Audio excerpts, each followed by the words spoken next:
Sobat Maestro, sesaat lagi Anda akan bersama-sama mengikuti pengajaran firman Allah yang disampaikan oleh hambanya Pastor Dorcas Daud dari Gereja Hope ACC. Selamat mendengarkan. Shalom, Anda akan mendengarkan program Kuasa dalam Firman-Nya yang disampaikan oleh Pastor Dorcas Daud dari Hope ACC dan Dorcas Ministries. Selamat mendengarkan. Terima kasih Bapak Surgawi untuk saat-saat yang selalu Kau berikan kepada kami, di mana bagian kami memberikan waktu sungguh-sungguh untuk menerima setiap kebenaran firman-Mu, karena ini juga merupakan anugerah yang Kau berikan kepada kami. Kami telah membuka hati, kami telah siap mendengar, menerimanya dengan segenap hati kami, dan Roh Kudus yang telah menolong kami untuk bisa mengerti, menangkap dengan baik dan melakukan kebenaran firman-Mu dalam kehidupan kami. Terima kasih Bapak Surgawi, kami berdoa di dalam nama Tuhan Yesus Kristus. Haleluya, amin. Karena juga penebusan Yesus Kristus sebetulnya juga untuk memberikan kemerdekaan bagi kita yang percaya kepada penebusan itu.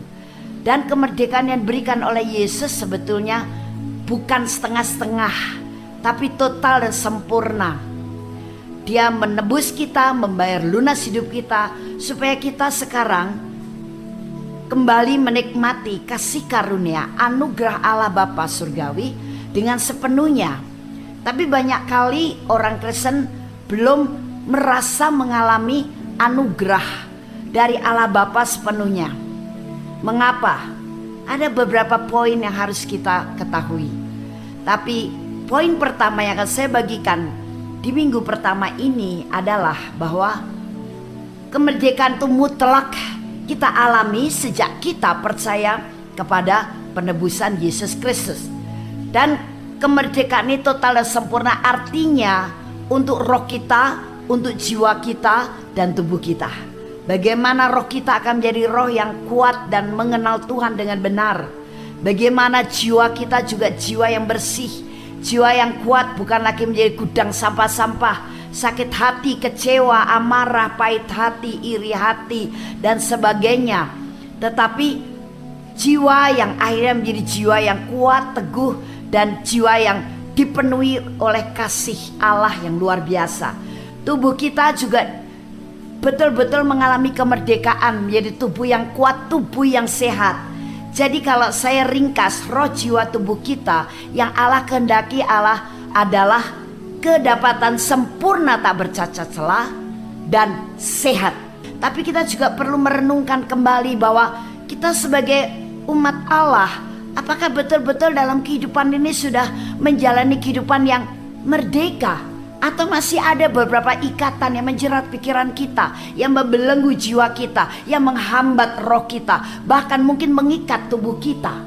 Seringkali kita tidak mau berpikir untuk mengetahui kebenaran ini, sehingga ketika kita dalam kondisi yang masih terikat, kondisi yang terkurung, terpenjara, tertekan, kita berpikir ya memang kehidupan begini. Atau kita masih punya sifat-sifat atau karakter manusia lama. Kita berpikir ya memang saya ini seperti ini. Dari dulu saya orangnya keras. Dari dulu saya tuh orangnya banyak berpikir. Dari dulu saya tuh orangnya tuh lemah. Dari dulu saya tuh memang tidak bisa kalau suruh menghadapi yang begini-begini. Dari dulu saya ini memang lambat. Dari dulu saya ini memang manja. Dari dulu saya tuh memang hatinya tuh begitu perasa, lembut. Mending ngaruh lembut kepada firman Tuhan dan pimpinan Roh Kudus. Ini lembut kepada hal-hal yang negatif. Itu namanya bukan lembut sebetulnya ya. Namanya perasa. Karena masih menjadi orang Kristen hidup dalam jiwa dan kedagingan. Nah, seringkali kita mempatok diri kita dalam kondisi sebagai manusia lama. Berkali-kali saya sampaikan bahwa sejak kita lahir baru dalam Yesus Kristus, kita telah dibaptis. Baik dengan lahir baru secara rohani, dibaptis air, apalagi sudah dibaptis Roh Kudus. Kita masih memposisikan diri sebagai manusia lama yang kita mengenyampingkan satu kebenaran yang hakiki, yaitu sejak kita lahir baru dan dibaptis dalam Yesus Kristus, kita ini sudah menjadi ciptaan yang baru. Semuanya harus baru, rohnya jadi baru, jiwanya juga mau diperbaiki, jadi baru, tubuhnya juga mau dijadikan baru yang selalu sehat, kuat seperti rencana Allah untuk kita. Seperti ketika kita manusia pertama diciptakan seturut dan serupa dengan gambarnya. Kita sering mengenyampingkan kebenaran ini karena apa? Kita lebih sering berpegang teguh kepada apa yang sudah terjadi di dunia ini. Anda lupa bahwa Anda adalah manusia ciptaan baru, sehingga segala sesuatunya harus rela untuk diganti. Bukan hanya difermak atau diperbaiki, tambal sulam sana sini. No, tapi untuk diganti total. Dengan siapa? Dengan Tuhan dan Roh Kudusnya, sesuai dengan keinginan hati Allah Bapa. Dan mereka akan memampukan kita, asal kita sadar dan kita mau diganti total oleh penebusan Yesus Kristus. Nah, untuk itulah kalau hari ini kita belajar tentang merdeka, kita akan membuka firman Allah terlebih dahulu di dalam Matius 26 ayat ke-41. Demikian firman Tuhan. Berjaga-jagalah dan berdoalah supaya kamu jangan jatuh ke dalam pencobaan. Roh memang penurut, tetapi daging lemah. Perhatikan di sini, roh memang penurut. Rohnya siapa yang penurut? Roh kita yang sudah dilahirkan baru. Kecuali kita belum dilahirkan baru. Karena kita sudah dilahirkan daripada Roh Kudus, benih ilahi yang kekal, yang kuat, yang sempurna. Tapi siapa yang lemah? Daging kita. Nah, mengapa kedagingan kita lemah? Karena terus kita berikan makanan dengan cara kita membiasakan diri hidup di dalam nafsu kedagingan. Dan nafsu kedagingan akan terus melonjak ketika jiwa kita juga lemah. Karena jiwa kita tidak mau seturut dengan Tuhan untuk membuat jiwa kita juga menjadi jiwa yang kuat dan bersih. Jadi di sini jangan pernah kita berpikir bahwa kebiasaan-kebiasaan tertentu yang notabene itu adalah buruk. Kecuali kebiasaan yang baik dan memuliakan Allah. Banyak kebiasaan-kebiasaan yang buruk kita beri fasilitas bahkan, atau kita berpikir ya memang sifat kita seperti itu. Ingat loh, waktu kita dilahirkan baru daripada Roh Kudus, sifat-sifat Yesus yang ada di dalam buah roh Galatia 5 ayat 22-23 itu satu paket dengan pribadi Roh Kudus untuk tinggal di dalam kita. Artinya Allah Bapa bukan hanya memberikan Roh Kudus atau pribadi Roh Kudus melahirkan baru roh kita, tapi juga nih ada paketnya untuk kamu kenakan. Apa itu buah roh? Yang artinya dalam buah roh itu adalah sifat Kristus atau karakter Kristus. Kita berpikir untuk menjadi orang baik susah karena memang aku udah dilahirkan seperti ini. Saudara, sebenarnya sifat-sifat seseorang itu bukan hanya ketika lahir dia memang sudah punya sifat yang begini. Mungkin basic-basic itu ada karena seorang anak yang lahir itu adalah punya ikatan batin yang kuat dengan ibunya yang mengandung, termasuk punya ikatan batin yang kuat dengan ayahnya. Hal-hal yang dari ibu dan ayahnya itu bisa ada di dalam jiwa seseorang. Tapi selebihnya akhirnya sifat seorang anak berkembang semakin jelas seperti apa, itu juga karena pengaruh daripada lingkungan, daripada teman bergaulnya, daripada orang-orang yang dekat dari dia. Ketika dia menjalani kehidupan itu, bagaimana kondisi orang tuanya? Saya ambil contoh, kalau orang tuanya dengan Tuhan memang setengah-setengah, ya bisa jadi kalau anak itu tidak ketemu dengan orang lain yang membimbing dia secara rohani sungguh-sungguh, dia hidupnya dengan Tuhan juga setengah-setengah. Oke, aku mau jadi orang Kristen karena apa? Orang tuaku Kristen. Oke, aku mau ke gereja. Mengapa? Karena orang tuaku kalau hari Minggu dari kecil ngejak saya ke gereja sekolah Minggu. Sekarang saya ibadat. Tapi apakah dia mengalami pertumbuhan rohani yang sehat? Belum tentu.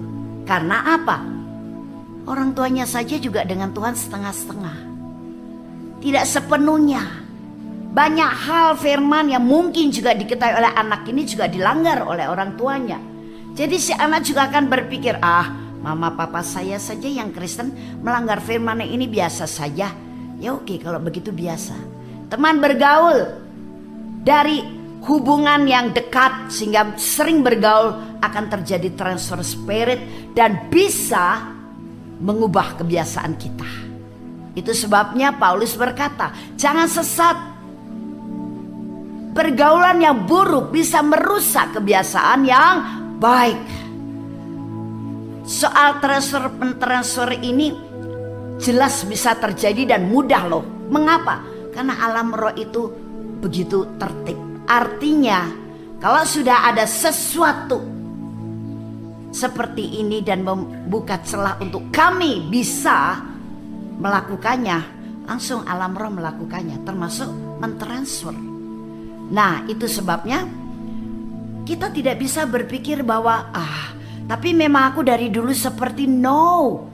Itu sebabnya mengapa Allah Bapa perlu memberikan Roh Kudus dan menjadikan roh Anda baru supaya roh Anda sekarang Anda perkuat kepada Tuhan, Anda perkuat dan sehat dengan firman, dan juga mau untuk mengalami hal itu sehingga jiwa Anda akan tunduk kepada roh Anda.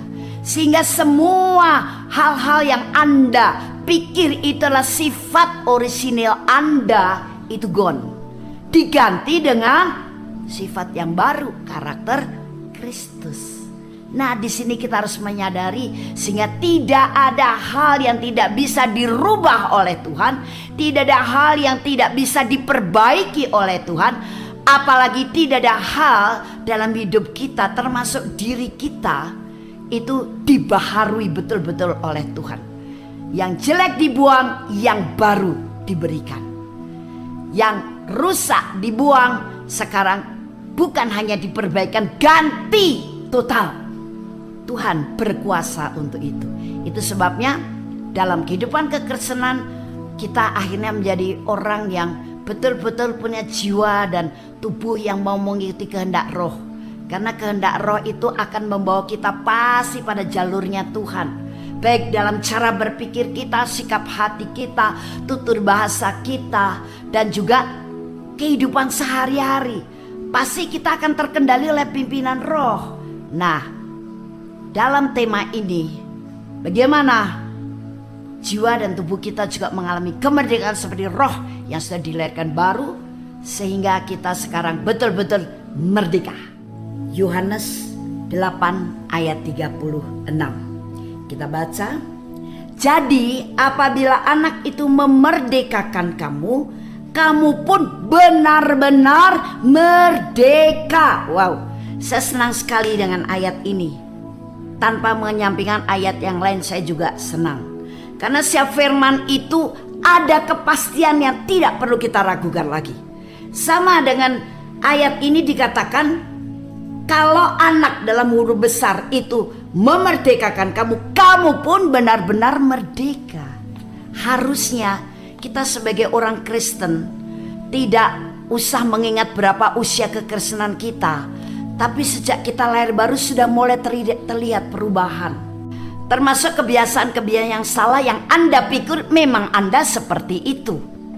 Nah, jadi kalau firman ini mengatakan Yesus Kristus itu sudah memerdekakan kita, karena di sini anak dalam huruf besar. Harusnya kita betul-betul merdeka. Kapan Yesus merdekakan kita? Sejak dia mati di kayu salib, mati dan bangkit. Kita yang percaya dia telah menebus kita, saat itu kita diberi hak untuk hidup dalam kemerdekaan. Oke, yang pertama kita hidup dalam kemerdekaan. Dosa kita yang dianalogikan seperti sebuah hutang bebas. Kemudian kita dibebaskan dari segala kutuk-kutuknya, kutuk dosa. Karena kita telah diampuni. Dan kita dibebaskan dari kebinasaan. Karena kita dapat jaminan kembali ke rumah Bapa Surgawi. Kemudian kita dibebaskan dari segala kelemahan. Karena Yesus yang kuat sebagai Tuhan dan Juru Selamat serta Raja dalam hidup kita adalah kuat. Roh Kudus yang menyertai kita kuat, apalagi Bapa Surgawi. Kemudian kita dibebaskan dari segala sakit penyakit. Kita dibebaskan dari segala kemiskinan. Kalau dikatakan di sini kemiskinan, kita jangan hanya berpikir miskin karena kurang duit saja ya. Kemiskinan itu luas. Baik kemiskinan secara rohani, secara jiwa. Banyak orang yang jiwanya miskin. Jiwa miskin itu apa? Jiwa miskin itu jiwa yang terlalu lemah. Jiwa yang mudah dikotori oleh sampah-sampah, hal-hal yang tidak berkenan di hadapan Tuhan. Kemudian tubuh juga yang lemah. Tubuh yang diserahkan untuk hal-hal yang membinasakan, hal-hal yang tidak diperkenan Tuhan. Nah, itu adalah jiwa tubuh yang miskin. Nah, jadi mengapa bisa menjadi miskin? Karena masih ada ikatan. Karena masih kita izinkan yang tadi kita pikir itu memang saya adalah seperti itu, Anda pertahankan. Karena berprinsip memang saya begini, mau diubah apanya lagi? Ya terimalah aku apa adanya. Ya you harus mengerti saya. Kalau you gak mengerti saya, kita gak bisa berteman. Kita gak bisa ngobrol. Nah, paling banter kemudian seseorang akan mengatakan hal itu. Padahal roh, jiwa, dan tubuh kita tuh mau diperkaya. Oleh siapa? Dasarnya adalah iman kita kepada penebusan Yesus Kristus. Sehingga Roh Kudusnya diutus oleh Allah menyertai kita. Untuk apa? Kita seturut dengan keinginan kehendak dari Allah Bapa Surgawi dan Tuhan Yesus. Termasuk jiwa kita, termasuk kehidupan kita yang kita lakukan dengan tubuh kita. Secara jasmani kita akan melakukan seturut dengan kehendak Dia. Nah, itu sebabnya roh, jiwa, dan tubuh kita akhirnya terhalang, tidak bisa menjadi sehat atau baru. Sudah bilang percaya kepada Yesus, bertobat kepada Yesus, tapi sekian lama kekristenannya belum ada perubahan. Terutama masih nampak sekali kebiasaan-kebiasaan yang buruk yang masih dilakukannya, yang masih melekat, bahkan bisa menjadi identik seseorang. Kita sering mendengar, itu ada si Badu. Kemudian yang diajak bicara, Badu yang mana sih? Itu loh Badu yang tukang tidur pemalas. Itu loh Badu yang tukang ngomongin orang. Itu loh Badu yang terlalu mudah tersinggung. Itu loh si Badu yang glojo, tukang makan. Itu loh si Badu yang terlalu lamban pikirannya. Bahkan mungkin ada sebutan-sebutan yang lain. Sungguh sebetulnya itu tidak harus terjadi, karena semuanya adalah ciptaan Allah. Tapi mengapa sampai ada sebutan-sebutan begitu? Itu menunjukkan bahwa kata sebutan itu menunjukkan identik orang yang kita maksud. Mengapa tidak kita sekarang diberi sebutan sesuai dengan identik kita oleh orang lain? Itu Badu mau ketemu kamu. Yang mana? Itu loh yang berhikmat. Itu loh yang penuh dengan kasih. Itu yang penuh dengan sukacita. Itu yang tukang rajin berdoa. Itu loh si pendoa. Nah, bukankah masih banyak identik-identik yang bagus, yang sebutannya lebih mulia daripada si pemalas, si pembohong, si tukang tersinggung, yang itu sebenarnya tidak pantas kita canangkan menjadi satu sebutan kepada seseorang berdasarkan sifat-sifatnya, identiknya. Nah, itu sebabnya mau tidak mau kita harus mau semuanya dirubah oleh Tuhan, diganti yang baru. Dan bukan hanya itu, tapi nomor satu, kita harus paham bahwa menurut firman yang kita baca tadi, kebebasan itu telah tersedia. Jangan merasa engkau terjebak oleh situasi dan kondisi. Jangan pernah merasa engkau memang diciptakan menjadi seperti itu sifatnya. No. Tapi engkau diberi Sang Penebus Yesus Kristus untuk mengembalikan rancangan Allah dan menciptakan manusia seturut dan serupa dengan gambarnya. Apalagi kita sebagai orang yang percaya kepada Yesus, kita akan diubah menjadi serupa dengan gambarnya, serupa dengan Yesus. Seringkali kita berpikir, ya aku menjadi begini karena saya terjebak oleh kondisi dan situasi. Papa mama saya tengkar melulu, cerai, jadi saya sekarang kurang kasih, jadi saya seperti ini. Oke, mungkin masa lalu Anda sebelum dalam Yesus, bolehlah kita memberikan alasan seperti itu. Tapi sejak dengan Yesus, Dia tuh begitu concern, begitu perhatian kepada kita. Jiwamu yang rusak, jiwamu yang terluka, jiwamu yang patah, jiwamu yang tidak stabil, sekarang aku mau perbaharui nak, supaya engkau apa? Supaya engkau merdeka. Engkau merdeka dari kepahitan, engkau merdeka dari kekecewaan, engkau merdeka dari roh-roh pertengkaran yang sering terjadi dari orang tuamu sampai berpisah. Engkau terbebas dari luka batin. Aku mau mengganti yang baru. Itu rencana Allah melalui penebusan Yesus, supaya jiwamu sekarang tidak amburadul, jiwamu tidak rapuh, jiwamu tidak banyak goresan, jiwamu tidak menjadi lemah. Yang aku mau, rohmu sudah dilahirkan baru menjadi kuat, teguh, jiwamu juga kuat, teguh dan sehat. Nah, jadi jangan pernah merasa engkau terjebak oleh situasi, kondisi, atau oleh seseorang, oleh keadaan. No. Sekarang yang paling penting kita sadari adalah, sejak saya dalam Yesus Kristus, aku harus sangat menyadari dan yakin sebetulnya kemerdekaan telah tersedia melalui penebusannya. Sekarang saya sebagai orang Kristen harus merdeka secara rohani, secara jiwa, dan secara jasmani, sehingga Roh Kudus itu dengan mudah dan leluasa menuntun saya masuk kepada kehendak dan rencana Allah yang sempurna. Terima kebenaran ini sehingga Anda mudah mengalami pertolongan dari Roh Kudus. Jadi Roh Kudus akan serta-merta memampukan kita. Hati yang selalu penuh dengan pemberontakan atau susah sekali dinasihati karena termasuk ada pemberontakan dalam jiwa kita.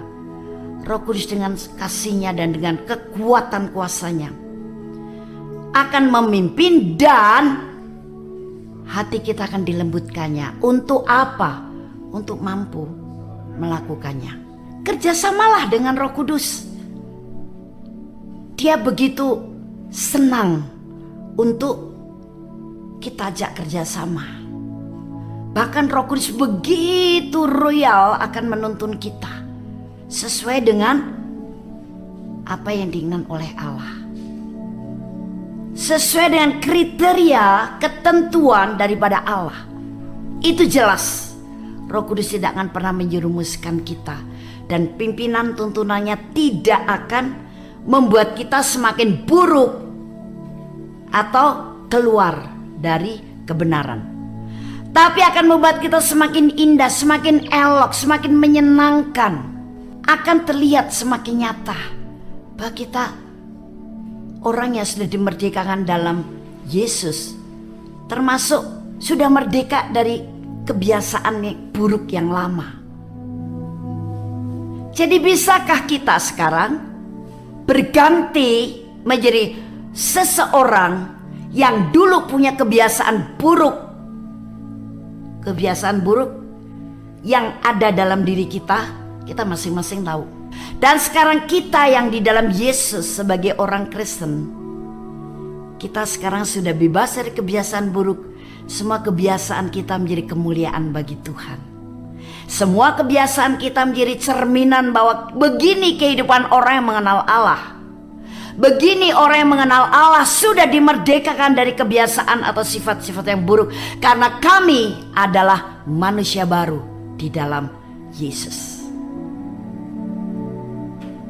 Bisakah kita begitu? Saya katakan dengan tegas, bisa. Karena Roh Kudus dengan setia dan dengan sungguh-sungguh akan memampukan dan menuntun kita. Asal berdoalah, minta dipimpin oleh Roh Kudus. Roh Kudus, aku ini orangnya gampang sekali marah. Padahal karakter Kristus adalah kesabaran. Ayo Roh Kudus, kesabaranmu nih yang sudah ada dalam saya, ini karakter Kristus. Mohon kuasai pikiran saya, kuasailah jiwa saya.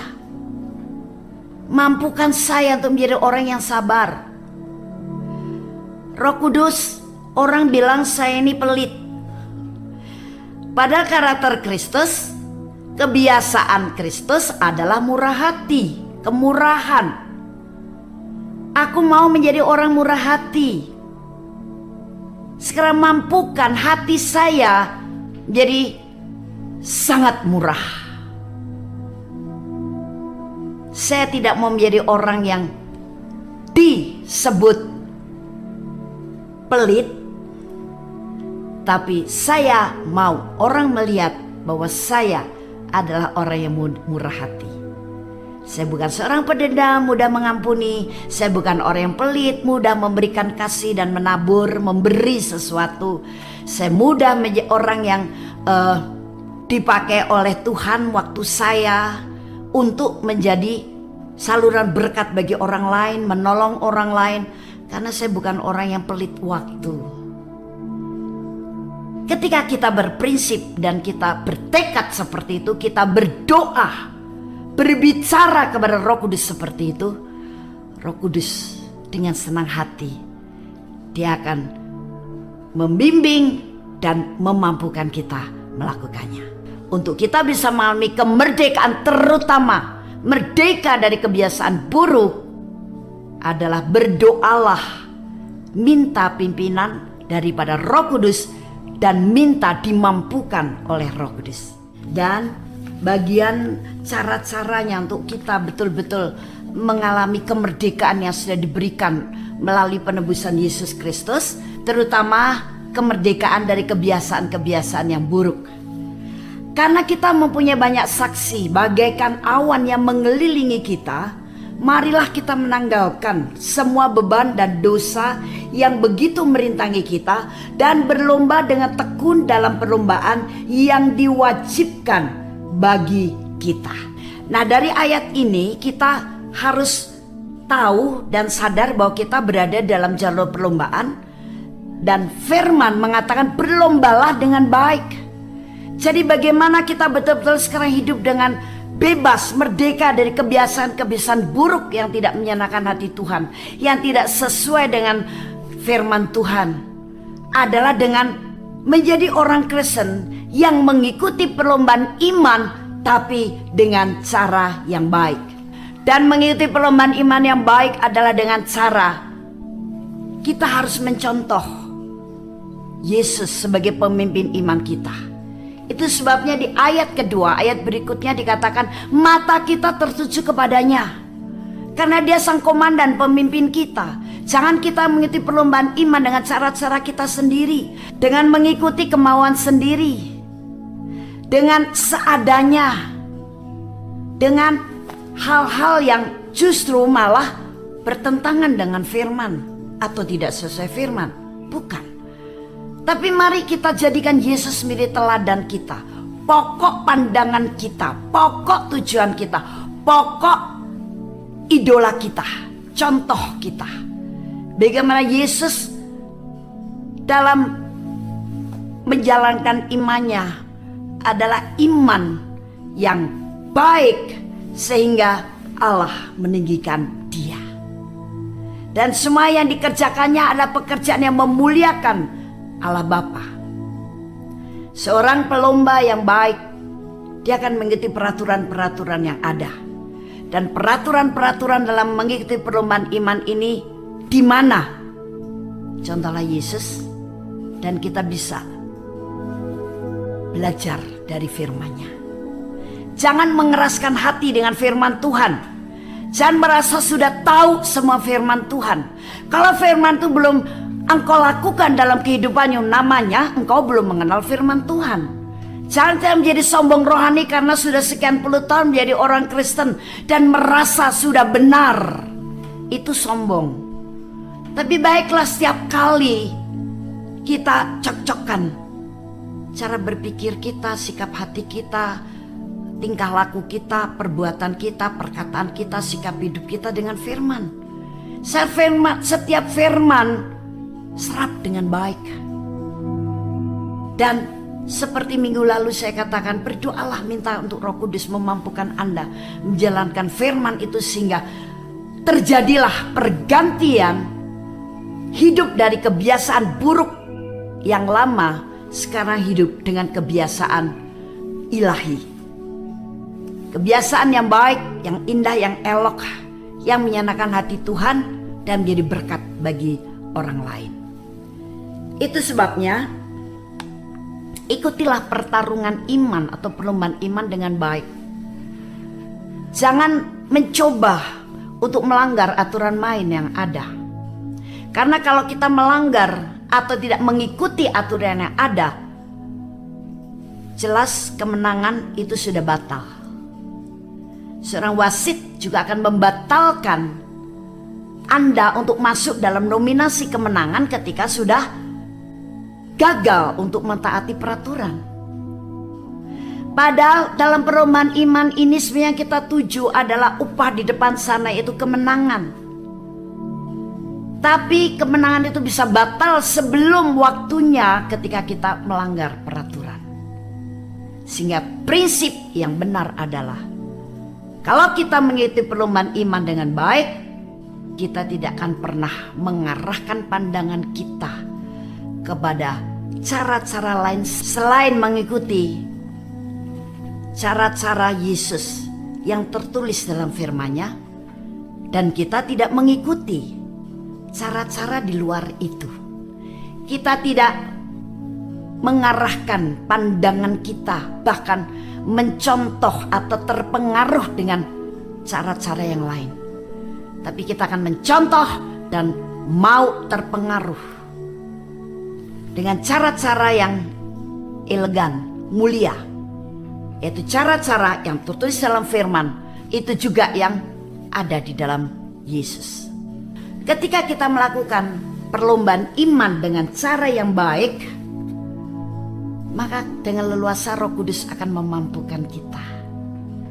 Dan kita mengikuti perlombaan iman tidak terseok-seok, tidak menjadi merasa lelah, tidak merasa dipaksa, tidak menjadi merasa bosan, tapi akan membuat kita semakin bergairah karena kita melihat contoh yang benar. Sehingga sudah ada gambar contohnya, tinggal kita mengikuti saja. Roh Kudus juga seperti itu. Apa yang sudah diprogram, digambarkan oleh Allah Bapa, Roh Kudus hanya tinggal menerapkan apa yang sudah diplan atau digambar oleh Allah Bapa kepada setiap kita, sehingga kita tidak merasa berat melakukan perlombaan iman dengan senang hati, melakukan perlombaan iman dengan tulus hati, sehingga tidak merasa bosan dan sangat menyenangkan. Mengikuti perlombaan iman itu menyenangkan karena apa? Selalu ada tantangan di mana kalau kita kerjasama dengan Roh Kudus akan mengajar kita untuk melewati atau menyelesaikan tantangan-tantangan itu sampai mencapai garis finish. Sangat menyenangkan. Tapi kalau perlombaan iman tidak dengan dilakukan secara baik dan benar, akan menjemukan, melelahkan, membosankan, dan bisa-bisa kita didiskualifikasi dari perlombaan itu, jalur perlombaan itu, atau kita yang keluar dari jalur perlombaan itu membuat kita menjadi orang Kristen yang semakin terikat, terjerat, terkurung dalam hal-hal yang tidak membuat kita merdeka, termasuk kebiasaan-kebiasaan yang buruk. Dan berikutnya, ketika kita juga melakukan perlombaan iman, kita harus ingat bahwa di dalam Lukas pasal yang ke-10 ayat 19, Tuhan Yesus ini berkata, sesungguhnya aku sudah memberimu kuasa untuk menginjak ular dan kalajengking, dan kuasa untuk menahan kekuatan musuh. Kita sebenarnya sudah diberi kuasa untuk apa? Mengalahkan godaan daripada setan dan iblis. Bahkan kita diberi kuasa untuk kuat menahan serangan mereka. Dan Petrus mengatakan, lihat, iblis itu seperti singa yang mengaum-aum mencari mangsa yang bisa ditelannya. Lawanlah dia dengan iman yang teguh. Artinya dari ayat ini, firman juga memberitahu kita bahwa sebetulnya kamu bisa mengalahkan setan dan iblis dengan segala godaannya, termasuk godaan dia untuk tetap melakukan kebiasaan buruk. Dan kebiasaan buruk itu saya tambahkan juga di sini, bukan hanya sifat-sifat buruk yang lain, pendendam, pemarah, pembohong, mudah kecewa, sakit hati, berontak, bukan hanya itu. Tapi ada kebiasaan-kebiasaan buruk yang lain yang tidak membangun kita, tapi kita lakukan lagi, lakukan dan lakukan lagi. Dan kita beralasan, ya habis kita masih tinggal di dunia.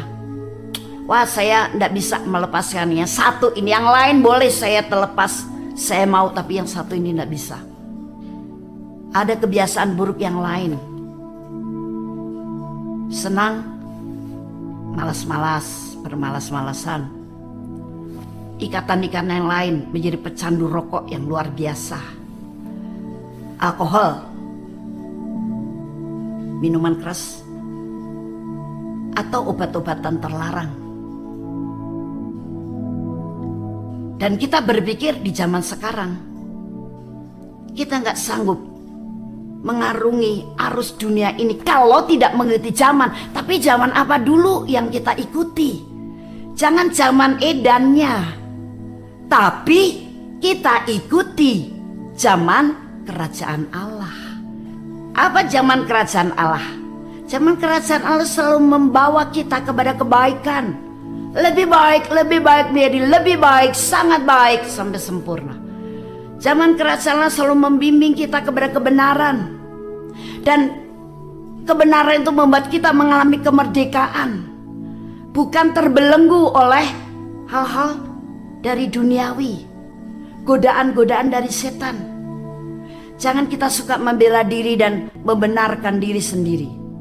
Ukuran kita benar, ukuran kita baik, mari kita tinjau dari apa kata firman tentang kehidupan kita yang seharusnya.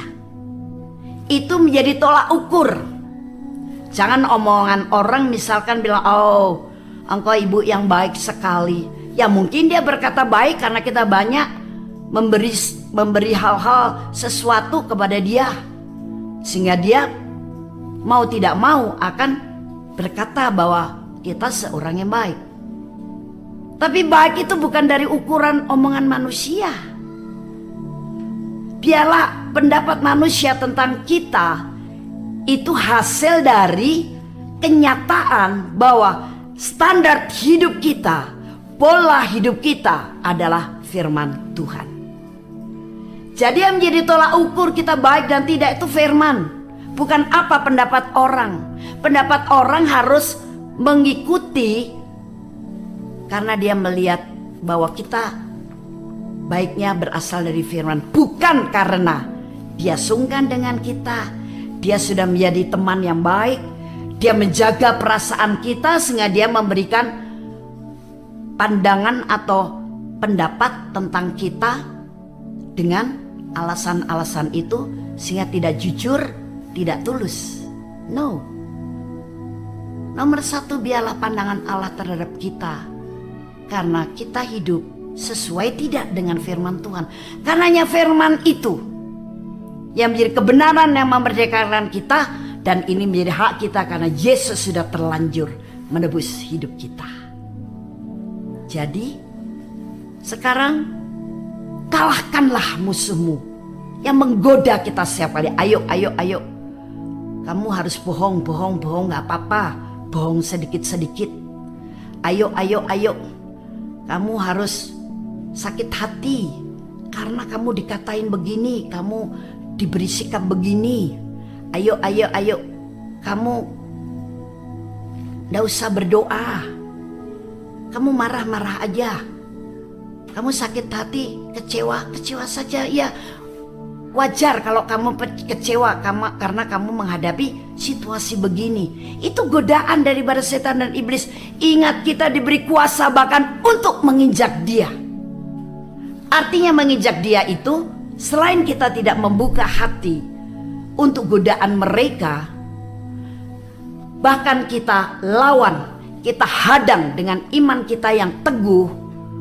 Tapi juga kita diberikan otoritas dan kuasa untuk menghardik mereka. Katakan dengan tegas, hai semua setan yang mengajak aku berdusta, keluar dari jiwa saya. Saya bukan seorang pendusta. Saya adalah anak Allah, hidup dalam kebenaran. Saya dilahirkan dari roh yang benar, yaitu Roh Kudus. Saya hidup dalam kekudusan karena darah Yesus sudah menyucikan dan menguduskan saya, melayakkan saya di hadapan Allah Bapa. Ini harus menjadi prinsip pemikiran kita dan sikap hati kita. Hadek saja mereka. Hei semua roh-roh mudah sakit hati, roh kecewa, keluar dari jiwa saya. Engkau tidak punya hak atas saya. Tapi ingat, permulaan kita jangan membuka pintu untuk godaan mereka. Dan yang kedua, setan yang berupa roh tadi yang sudah mulai mengintip dan memasukkan godaan itu, dia belum masuk ketika kita belum bilang yes dan mengikuti kemauannya. Kita hardik terlebih dahulu, keluar. Hadapi serangan itu dengan iman yang teguh. Dan iman yang teguh, iman yang sehat hanya bisa terjadi untuk orang-orang yang betul-betul sudah merdeka. Termasuk merdeka dari cara berpikir yang salah. Bagaimana kita bisa mengetahui pemikiran kita salah atau benar? Gampang, ada firman kok. Hanya masalahnya orang Kristen tidak suka firman, apalagi suruh makan firman sendiri. Kadang-kadang mendengar pengajaran firman atau khotbah firman saja, pikirannya tidak bisa konsentrasi kepada khotbah itu atau pengajaran itu. Atau mungkin malah pikirannya, firman kok kayak begitu, malah melawan walaupun sikapnya diam. Atau masuk telinga kanan, keluar telinga kiri. Dalam mendengar pengajaran firman atau khotbah saja bisa bersikap begitu, apalagi di rumah. Benarkah orang Kristen seperti itu mau untuk terus makan firman dan meneliti firmannya kalau tidak tahu maksudnya? Jarang sekali. Tapi saya tetap berdoa kalau lagi doa syafaat. Saya doakan orang-orang percaya Yesus seluruh dunia, bukan hanya Indonesia, untuk tidak dalam sikap seperti ini, sehingga semua bisa mengalami kehidupan yang merdeka, baik roh, jiwa, dan tubuhnya, sesuai dengan kemerdekaan yang ditentukan oleh Allah Bapa, karena Yesus sudah memerdekakan kita. Tinggal kita mengenakan kemerdekaan yang sudah tersedia itu atau tidak. Nah, jadi yang saya sampaikan adalah, pertama-tama sadari bahwa kebiasaan buruk itu bukan engkau yang orisinil. Dan izinkanlah engkau sekarang mengalami pergantian oleh Roh Kudus, karena Yesus sudah menebus kita. Dan kalau anak Allah atau Yesus sudah menebus kita, berarti memerdekakan kita. Kita harusnya benar-benar merdeka. Dan syarat-syaratnya untuk hal itu adalah yang pertama, ketahuilah dari Yohanes 8 ayat 36 bahwa kemerdekaan atau kebebasan telah tersedia. Makanya jangan merasa terjebak atau tertipu dengan konsep pemikiran yang salah. Engkau menjadi seperti ini punya kebiasaan buruk karena engkau terjebak situasi seseorang, atau karena engkau menghadapi kondisi yang tidak baik karena si A, si B, si C seperti ini, seperti itu. Jadi akhirnya saya sekarang punya kebiasaan yang buruk. No. Tapi kemerdekaan sudah tersedia, tinggal engkau sekarang hidup di dalamnya. Kita harus punya pemikiran yang seperti itu supaya kita betul-betul bisa mengalami kemerdekaan. Itu prinsip yang pertama. Yang kedua, memang kita tidak akan mampu dengan kekuatan kita mengalami kemerdekaan dan kebebasan yang total kalau kita tidak mampu. Mari kita berdoa, minta ditolong oleh Roh Kudus untuk Dia memampukan kita. Dan kita mau hidup dalam tuntunannya. Yang ketiga syaratnya adalah sebagai orang Kristen bertarunglah atau ikutilah perlombaan iman yang baik. Dan perlombaan iman yang baik kita lakukan dengan mata yang tertuju pada Yesus.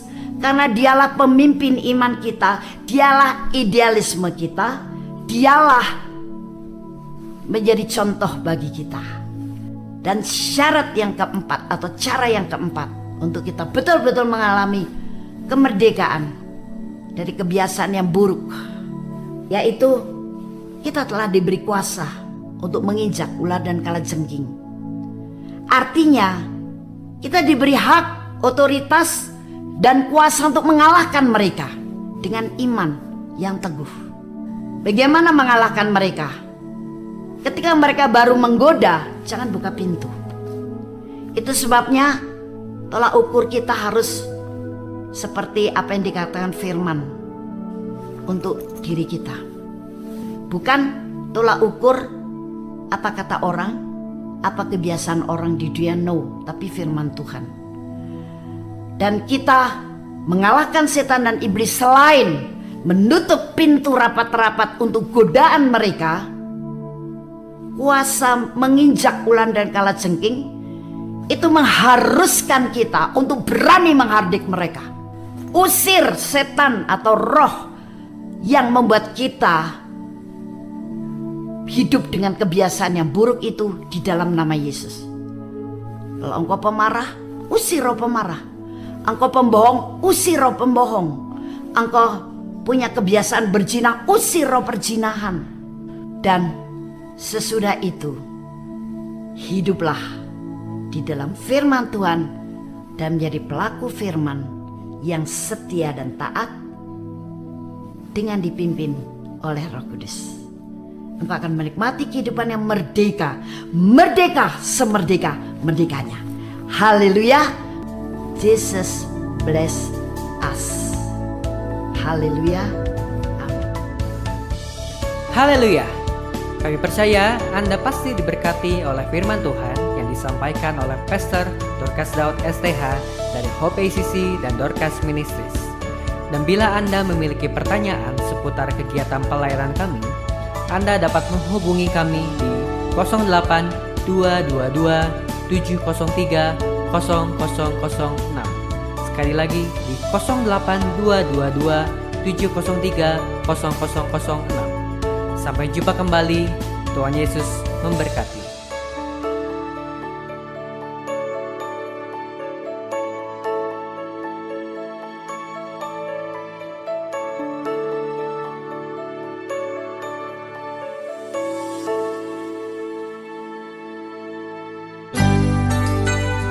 Demikianlah firman Tuhan yang berkuasa telah kita dengar bersama-sama.